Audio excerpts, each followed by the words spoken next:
बेरोजगारी बढ़ती जा रही है, फिर हम देख रहे हैं कि कारोबारी जो बेचैनी है वो भी बढ़ती जा रही है। तनवीर साहब, मैं पहले आपकी जानिब आऊंगा। इंडस्ट्री इस वक्त वाकई क्राइसिस में है। जैसे कि हम देख रहे हैं हुकूमत इस वक्त क्राइसिस मैनेजमेंट तो कर रही है, लेकिन कोई बेहतरी नहीं आ रही है, कोई ग्रोथ के हवाले से स्टेप्स नहीं लिए जा रहे हैं। फिर कारोबारी बेचैनी जैसे कि हम जिक्र कर रहे हैं कि वो बढ़ती जा रही है।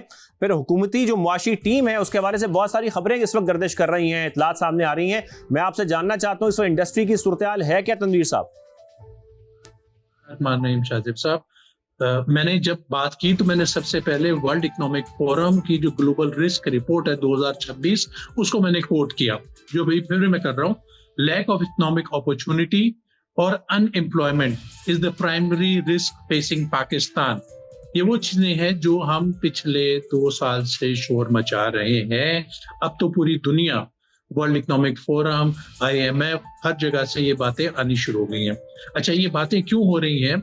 जो हमारी कॉस्ट ऑफ डूइंग बिजनेस है वो 34% रीजनली ज्यादा हो गया। हम अपने रीजन से 34% ज्यादा महंगे हो गए हैं। अब वो अगर महंगे की आप डिटेल में जाएंगे तो उसमें जो बिजली है वो हाईएस्ट लेवल पे है, इंटरेस्ट हाईएस्ट रेट पे है, टैक्सेस हाईएस्ट रेट पे है। जब ये सारी चीजों का आप क्लब करते हैं तो आप कॉम्पिटिटिव नहीं रहते।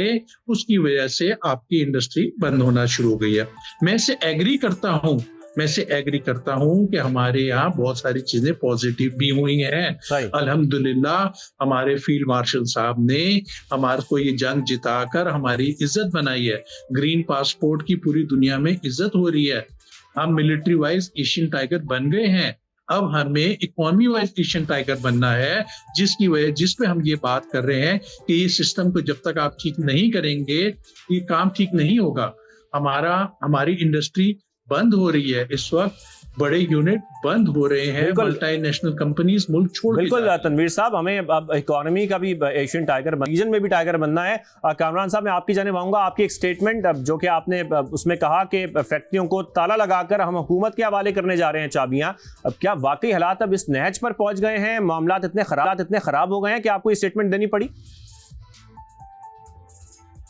जी, बिस्मिल्लाहिर्रहमानिर्रहीम। सर देखें, हमारा काम है गवर्नमेंट को बावर कराना, और हम बड़ी देर से बावर करा रहे थे कि महंगी तरीन बिजली, खिते की महंगी तरीन बिजली, महंगी तरीन गैस, सबसे ऊंचा शरह सूद एंड सबसे बुलंद तरीन टैक्सेशन के साथ सनत नहीं चल सकती, कारखाने नहीं चल सकते।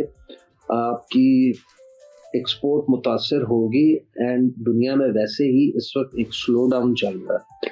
अमेरिका चाइना की तजारती जंग चल रही है और दीगर मसाइल हैं, तो और अमेरिका ने बाकी दुनिया के ममालिक में टैरिफ भी लगा दिए। इस तरह हम पे 19% लगाया, बांग्लादेश और वियतनाम 20% लगाया। तो लिहाजा ऐसे हालात में एक स्लो डाउन आएगा। आप खुदारा बिजली का रेट, गैस का रेट, इंटरेस्ट रेट, टैक्सेशन को बांग्लादेश के, इंडिया के, वियतनाम के, श्रीलंका के लेवल पे लाए। आप दुनिया का 5वां बड़ा मुल्क है पॉपुलेशन वाइज, लोगों को रोजगार फराहम करें, सनतकारी का अमली करें, लोगों को काम पे लगाएं ताकि लोगों को रोजगार मिले, टैक्सेशन जनरेट हो, टैक्स रेवेन्यू जनरेट हो, ज़र मुबादला मुल्क में आए। अगर आप उड़ान पाकिस्तान के तहत $50 बिलियन की एक्सपोर्ट चाहते हैं तो आपको एक्सपोर्ट की सनत कि जेन्युइन डिमांड्स को फुलफिल करना पड़ेगा। हम किसी किस्म की सब्सिडी या अननेसेसरी मराहत नहीं मांग रहे, हम सिर्फ वो मांग रहे हैं जो बाकी मुल्कों में, वो भी खत्ते के, मैं कोई यूरोपीय अमेरिका की बात नहीं कर रहा, जो कि इस खत्ते के मुल्कों के पास है, जो एक्सपोर्ट पावर हाउसेस हैं, और उनके मुकाबले में हमारी एक्सपोर्ट माजूर या बिल्कुल कामरान साहब, ये बेसिक डिमांड्स हैं जो कि रिक्वायरमेंट है इस वक्त इंडस्ट्री की। ये डिमांड्स अगर पूरी नहीं होंगी तो इंडस्ट्री रीजनली कैसे कंपैरेटिव होगी? तनवीर साहब, क्योंकि आपने भी कारोबारी अखराजात का जिक्र किया, आपने एनर्जी कॉस्ट का जिक्र किया, ये तो एक बहुत बड़ा प्रॉब्लम है ही। अब एनर्जी कॉस्ट के साथ साथ जो टैक्स हम देख रहे हैं कि सबसे ज्यादा इंडस्ट्री पर टैक्स होना, ये भी बहुत बड़ा मसला है इस वक्त इंडस्ट्री के ना चलने का। देखिए जी, टैक्स के ऊपर मैं आपसे पहले तो रियल एस्टेट के ऊपर बात करना चाहता हूं। इस वक्त हम बिल्कुल फाइलों के खिलाफ हैं। ये जो फाइलें बिकती हैं ये कोई कारोबार नहीं है। हम ये कह रहे हैं कि जो भी रियल एस्टेट बिजनेस है, जो नॉन फाइलर का पैसा अगर आप बैंक में रख दो तो उसमें कोई टैक्स नहीं है, और वो पैसा अगर कारोबार में लगा दो, घर बनाने पे लगा दो, हाई राइज बिल्डिंगों पे लगा दो, तो उस पर टैक्स लगा दिया हमने नॉन फाइलर करके, और इतना ज्यादा टैक्स कर दिए रियल एस्टेट बिजनेस को। एक रियल एस्टेट अगर एक घर बनता है या एक हाई राइज, 40 डिफरेंट किस्म के बिजनेसेस हैं जो उसके साथ चलते हैं। स्टील चलती है, सीमेंट है, glass, aluminium, cable, paint, furniture, pipe, आप नाम ले, 40 इंडस्ट्री है। वो 40 की 40 की रियल एस्टेट सेक्टर बैठ गया, 40 की 40 इंडस्ट्रियां भी बैठ गई उसके साथ। तो मैं अब आज जब हम बात करते हैं तो हमें कहा जाता है कि आईएमएफ मना करती। आईएमएफ का क्या ताल्लुक यार? आईएमएफ, हमने अपनी मुल्क की इंडस्ट्री तो चलानी है, हमने अनएम्प्लॉयमेंट खत्म करनी है, हमने लोगों को रोजगार देना है। तो अगर हम इस सेक्टर को भी नहीं उठाएंगे तो काम नहीं चल सकता। बिल्कुल तनवीर साहब सही फरमा रहे हैं, रोजगार देना पड़ेगा, और एक इंडस्ट्री से, बड़ी इंडस्ट्री से एसएमईज जुड़ी हुई हैं, छोटी इंडस्ट्रीज जुड़ी हुई हैं, रोजगार लोगों का जुड़ा हुआ है। कामरान साहब, क्योंकि हमने अभी तनवीर साहब से भी जिक्र किया था कि इंडस्ट्री के जो मामलात हैं वो संगीन तो हो चुके हैं, लेकिन इस वक्त एक हुकूमती मुआशी टीम में भी हम देख रहे हैं तब्दीली के बारे से बहुत सारी इतलात सामने आ रही हैं। आप क्या कहेंगे इस हवाले से? क्या आपको लगता है मसाइल इस तरीके से हल किए जा सकते हैं कामरान साहब?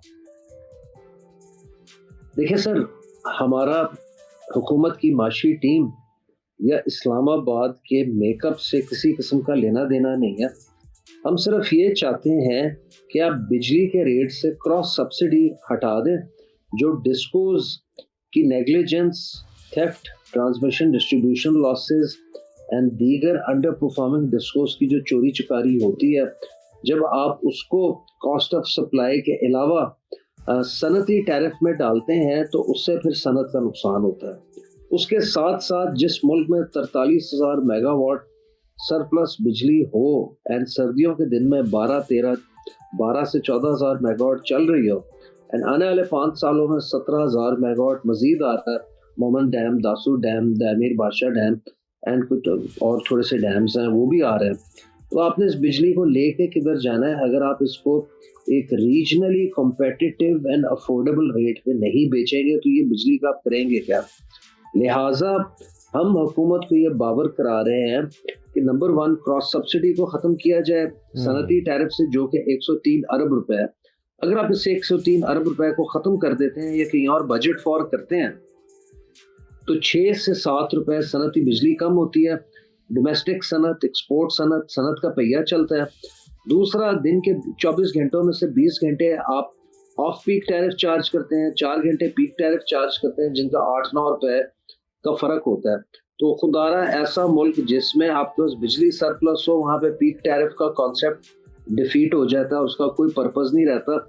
अगर आप ये क्रॉस सब्सिडी खत्म कर देते हैं, पीक आवर खत्म कर देते हैं, तो मैं काफी पुरुम्मीद हूं कि आप बिजली को 8 से 9 सेंट के नर्ख के करीब ला सकते हैं, जिससे आपकी सारी मैशत का पहिया ऑल अक्रॉस पाकिस्तान, खाली टेक्सटाइल की नहीं, ऑल अक्रॉस पाकिस्तान चल सकते हैं। ये कोई इम्पॉसिबल चीज नहीं है।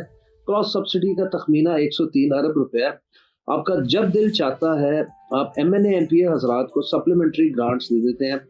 कोई भी एक्निक में या ECC में आप नए शाहाना प्रोजेक्ट्स अनाउंस कर देते हैं, जिनका फायदा कोई नहीं होता पाकिस्तान की आवाम को।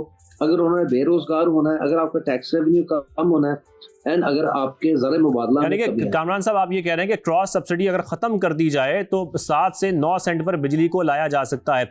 तनवीर साहब, इससे कबल आप IMF का जिक्र क्योंकि कर रहे थे, ये बात तो IMF भी जानता है कि हाई एनर्जी कॉस्ट होगी तो हमारी ग्रोथ लो होगी, और जब ग्रोथ लो होगी तो हमारी जो टैक्स कलेक्शन है वो भी कम हो जाएगी।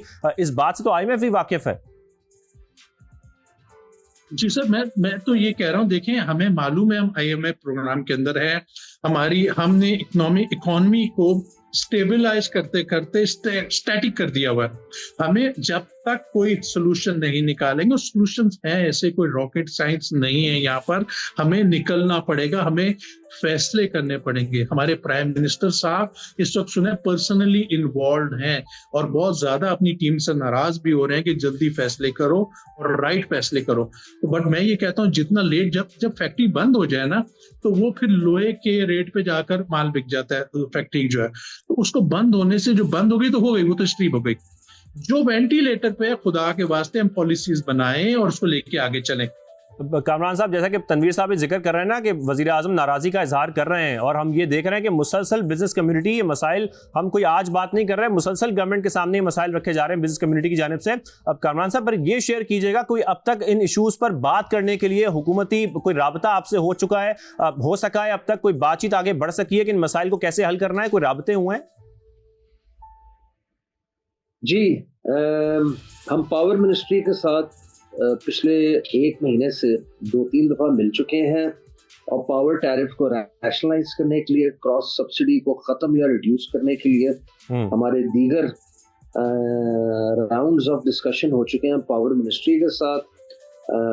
फाइनेंस मिनिस्टर साहब की तरफ से राब्ता किया गया था पिछले हफ्ते, पिछले गुजरे जुमेरात को, कि वो मिलना चाहते हैं डावोस जाने से पहले, लेकिन इतने शॉर्ट नोटिस पे 8-9 बंदों को ऑल ओवर पाकिस्तान, कराची, लाहौर, फैसलाबाद, मुल्तान से इकट्ठा करना मुमकिन नहीं था, जो उन्होंने 24 से 48 घंटे की मोहलत दी थी। लिहाजा जब वो वापस आएंगे डावोस से, फिर हम उम्मीद करते हैं कि इंशाल्लाह उनके पास हम एक वफद लेके जाएंगे अपने सारे इश्यूज और रिक्वायरमेंट्स डिस्कस करने।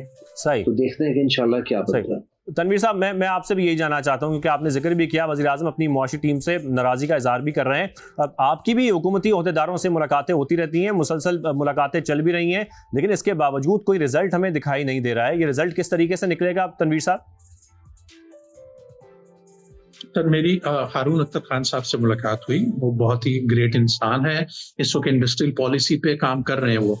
तो बट बात ये है कि मुलाकात तो 4 महीने पहले भी हुई थी, हमें रिजल्ट चाहिए। हम मैं कह रहे हैं जल्दी करें फैसला, खुदारा लेट ना करें। दूसरा, मैं आपको एक और इम्पोर्टेंट बात बताना चाहता हूं, जो आपने मुझसे टैक्स की बात की थी, शायद मैं मिस कर गया था। लास्ट ईयर 11.7 बिलियन रुपीज का हमने टैक्स कलेक्ट किया, 11.7 ट्रिलियन रुपए का, सॉरी। उसमें से हमने 8 ट्रिलियन का इंटरेस्ट पे कर दिए जाके, यानी कि 68% जो हम टैक्स जमा कर रहे हैं वो हम बैंकों को दे रहे हैं। जब सीपीआई इंडेक्स आपकी 2.7 आ गई दिसंबर की, तो हमने 10.5% इंटरेस्ट क्यों रखा हुआ है? इतने हाई रेट पे इंटरेस्ट पे जो हमारी हुकूमत है वो जाकर आगे उधर पैसे दे देती है बैंकों को। दूसरी बात है, जब इतना हाई रेट है, 2022 तक जब से पाकिस्तान बना है, वब से लेके 2022 तक बैंकों में 21 ट्रिलियन रुपए डिपॉजिट था। 2022 से लेके अब तक बैंकों में 36 ट्रिलियन का डिपॉजिट हो गया, यानी कि 15 ट्रिलियन रुपए ज्यादा हो गया। ये पूरी कौम क्या सूदी हो गई है? कौम ने पैसा बैंक में लगा दिया है, बैंक में उसको 10% मिल रहा है, काम करने की जरूरत नहीं है। तो ये ना डबल वे में जो इंटरेस्ट हुआ है, एक तो जो कलेक्ट कर रहे हैं हमारे से टैक्स, वो हम जाके हमारी हुकूमत सूद में दे रही है। उसके बाद कौम भी पैसा नहीं लगा रही, वो बैंक में रख के वो घर में उनके पैसे आए थे, वहां कमाना शुरू हो गई है। बिल्कुल बिल्कुल। कामरान साहब, मैं आखिर में अपने पहले सवाल की तरफ आ जाऊंगा कि अगर मामला ऐसे ही चलते रहे तो फिर जो आपकी जानिब से एक कदम उठाया गया, एक बात कही गई कि फैक्ट्रियों को हम ताले लगा देंगे, हुकूमत को चाबियां दे देंगे, क्या यही वाहिद ऑप्शन रह जाएगी फिर? देखें, हमें पूरा यकीन है कि आप जैसे जर्नलिस्ट सोशल मीडिया के, प्रिंट मीडिया के, इलेक्ट्रॉनिक मीडिया के हमारी आवाज़ बनेंगे एंड हमारी इस मुहिम को हमारे जायज़ और हक हलाल के मुतालबात को हुकूमती क्वार्टर्स तक पहुंचाएंगे। जब आपकी कलम थक जाएगी एंड हमारे कारखाने बंद हो जाएंगे, फिर उसके बाद आगे का लायबल तय करेंगे। बिल्कुल, इंडस्ट्री चलाना है तो इन मामलात को हल करना पड़ेगा, इन मसाइल को हल करना पड़ेगा ताकि हमारी ग्रोथ बढ़ सके। बहुत शुक्रिया तनवीर साहब और कामरान अरशद साहब, आप दोनों ने हमें शो में ज्वाइन किया और वक्त दिया। आज के लिए इतना ही, इजाज़त दीजिए, अल्लाह हाफिज़।